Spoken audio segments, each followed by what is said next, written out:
Bulletin का बाकायदा आगाज करेंगे। आलमी बैंक ने दासू हाइड्रो पावर प्रोजेक्ट के लिए $1 अरब कर्ज की मंजूरी दे दी है। रकम दासू हाइड्रो मंसूबे के लिए फेज 1 पर खर्च की जाएगी। मंसूबे से बिजली की सप्लाई में बेहतरी और तोसी होगी, जबकि आलमी बैंक मंसूबे से आवाम को समाजी और मुआशी सहूलियात तक रसाई हासिल होगी।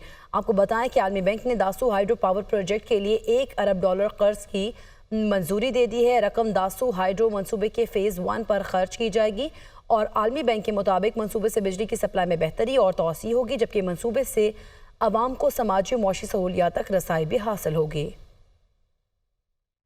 और नाज़रीन, वज़ीर ख़ज़ाना मोहम्मद औरंगज़ेब रवा माली साल का इक़्तिसादी सर्वे आज 5:30 बजे पेश करेंगे। रवा माली साल अहम मुआशी आशारियों का हदफ हासिल नहीं हो सका है। मालियाती खसारा हदफ से तकरीबन 20% ज़ायद रिकॉर्ड किया गया। रवा माली साल महंगाई हदफ से 3.5% ज़ायद रही। महंगाई का हदफ 21% था और औसतन महंगाई 24.5% रिकॉर्ड हुई है, जबकि टैक्स महसूलात में 30.8% इजाफा हुआ है और बरामदात में 10.6% इजाफा हुआ।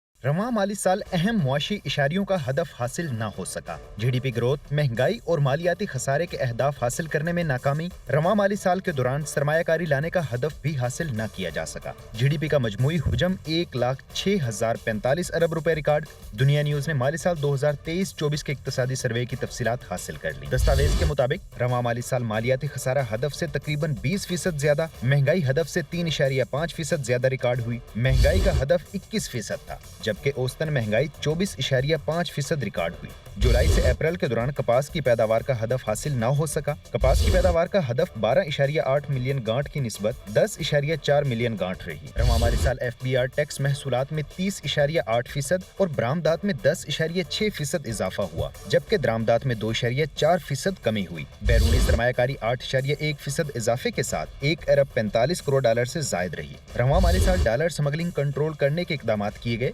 जिससे डॉलर 326 रुपए से कम होकर 278 रुपए पर आ गया। रवां माली साल के दौरान जीडीपी ग्रोथ 2.38% रिकॉर्ड की। इकोनॉमिक सर्वे के मुताबिक रवां माली साल ज़रई शोबे की ग्रोथ 6.25%, सन्नतों की ग्रोथ 1.21% रिकॉर्ड हुई। खिदमात के शोबे की ग्रोथ 1.21% रिकॉर्ड की गई। सीमेंट की पैदावारी ग्रोथ 3% के साथ 41.7 मिलियन टन रही। ट्रैक्टर्स की पैदावार में 54.6%, जबकि खाद की पैदावार में 14.5% इजाफा हुआ। रवां माली साल के दौरान SCCP में कंपनियों के रजिस्ट्रेशन में 17.4% कमी रिकॉर्ड की गई। रवां माली साल के दौरान ज़रई शोबे को 1635 अरब रुपए कर्ज दिया गया। जुलाई से अप्रैल मालियाती खसारा जीडीपी का 4.5% रिकॉर्ड किया गया। रवां माली साल के दौरान स्टॉक मार्केट 73,754 पॉइंट्स तक रिकॉर्ड हुई।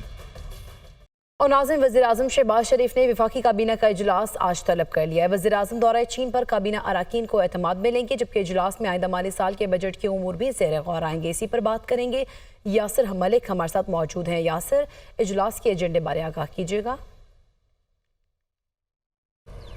देखिए, वज़ीर आज़म शहबाज शरीफ की ज़ेर सदारत वफाकी काबीना का इजलास आज होगा और आज के इजलास में वज़ीर आज़म शहबाज शरीफ अपने दौरे चीन के हवाले से वफाकी काबीना को एतमाद में लेंगे। इसके साथ साथ आइंदा माली साल का जो बजट है उसके हवाले से भी मुख्तलिफ अमूर जो हैं वो आज के बजट में ज़ेर गौर आएंगे।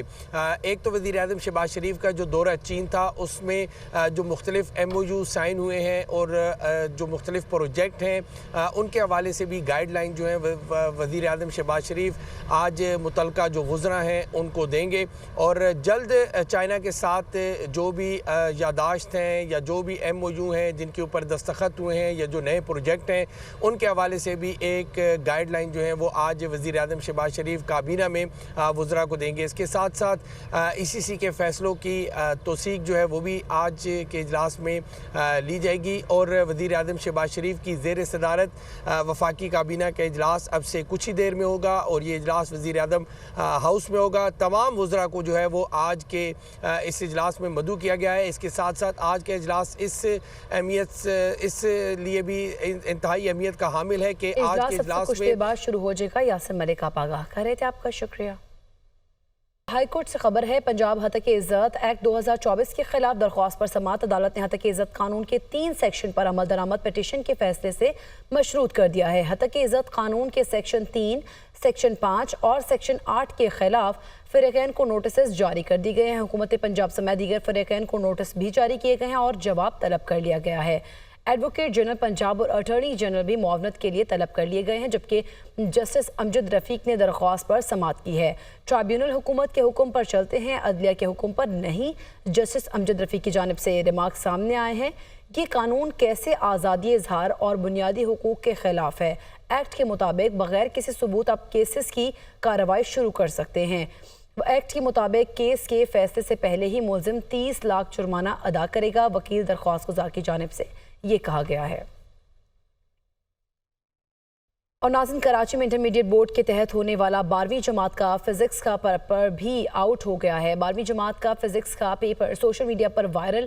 Intermediate board Karachi paper out اور نقل روکنے میں ناکام ہے۔ کراچی میں انٹرمیڈیٹ بورڈ کے تحت ہونے والا 12ویں جماعت کا فزکس کا پرچہ بھی آؤٹ ہو گیا ہے، اور یہ کوئی نئی بات نہیں ہے۔ اس سے پہلے بھی میٹرک کے امتحانات میں بھی دیکھا گیا کہ اسی طرح سے پرچے آؤٹ ہوتے رہے اور انتظامیہ بے بس دکھائی دی۔ کراچی میں انٹر امتحانات میں پرچہ آؤٹ ہونے کی روایت برقرار ہے۔ بورڈ انتظامیہ پرچہ لیک کرنے والوں کا پتہ ہی نہیں لگا سکی اور نہ ہی اس عمل کو روکنے میں کامیاب ہو سکی ہے۔ تفصیلات آپ کو دکھاتے ہیں ایس این چانڈیو کی رپورٹ میں۔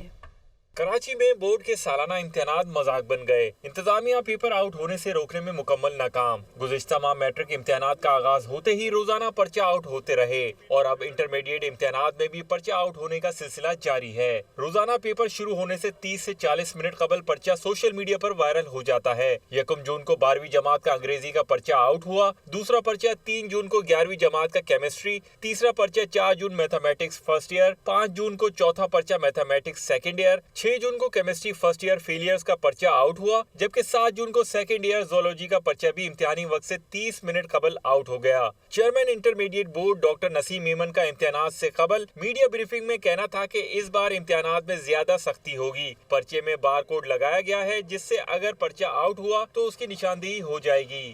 امتحان جب چلتا ہے تو اس دوران ہمارے انتظامات کا آپ کو پورا پتہ بھی ہوتا ہے، اور آن دی گراؤنڈ جب آپ دیکھتے ہیں تو وہاں ہم آپ کو اس کی دے سکتے ہیں کہ تفصیل کہ یہ کیوں ہو رہا ہے یا کیوں غلط ہوا وہاں پہ۔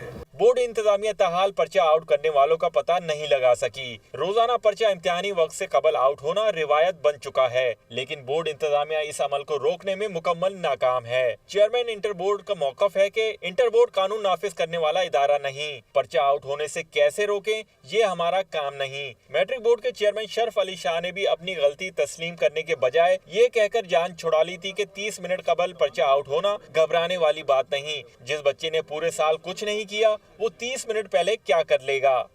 سلامتی کونسل نے غزہ میں جنگ بندی کے لیے امریکی قرارداد منظور کر لی ہے۔ روس نے ووٹنگ میں حصہ نہیں لیا۔ فریقین میں مذاکرات کے دوران جنگ بندی جاری رہے گی۔ حماس اور یورپی یونین نے سلامتی کونسل کی قرارداد کا خیر مقدم کیا ہے۔ امریکہ نے اسرائیل سے جنگ بندی کے بعد کی پلاننگ کا مطالبہ بھی کر دیا ہے۔ نیو یارک میں سلامتی کونسل میں اسرائیل حماس جنگ بندی کے لیے امریکی قرارداد منظور کر لی گئی۔ قرارداد کے حق میں 14 اراکین نے ووٹ دیا۔ روس نے ووٹنگ میں حصہ نہیں لیا۔ قرارداد میں کہا گیا کہ فریقین کے درمیان بات چیت کے دوران جنگ بند رہے گی۔ اسرائیل نے سلامتی کونسل کی قرارداد منظور کر لی۔ حماس اور یورپی یونین کا مستقل غزہ جنگ بندی سے متعلق سلامتی کونسل کی قرارداد کا خیر مقدم۔ یورپی یونین کا کہنا تھا کہ قرارداد پر فوری عمل درآمد ہونا چاہیے اور ایک مکمل روڈ میپ سے آگے بڑھا جائے۔ حماس کے ترجمان نے کہا اسرائیلی فوج کا غزہ سے مکمل انخلاء، بے گھر فلسطینیوں کی واپسی اور تعمیر نو کا منصوبہ ہونا چاہیے۔ غزہ سے جبری بے دخلی اور ڈیموگرافک چینج نہیں ہونا چاہیے۔ امریکی وزیر خارجہ نے اسرائیلی وزیر اعظم نیتن یاہو سے ملاقات کی۔ اینٹونی بلنکن نے جنگ بندی کے بعد کی پلاننگ واضح کرنے کا مطالبہ کیا اور تصادم کے پھیلاؤ کو روکنے کی اہمیت پر زور دیا۔ ان کا کہنا تھا کہ امریکی جنگ بندی تجویز سے خطے میں اسرائیل کے تعلقات میں بہتری آئے گی۔ ادھر رام اللہ کفرنما گاؤں اور بستی غزہ میں اسرائیل کے حملے جاری رہے۔ حملوں میں 9 فلسطینی شہید، 45 زخمی ہو گئے۔ 7 اکتوبر سے اب تک 37,124 فلسطینی شہید، 84,712 شدید زخمی، 9,000 سے زائد فلسطینی صہیونی قید میں ہیں۔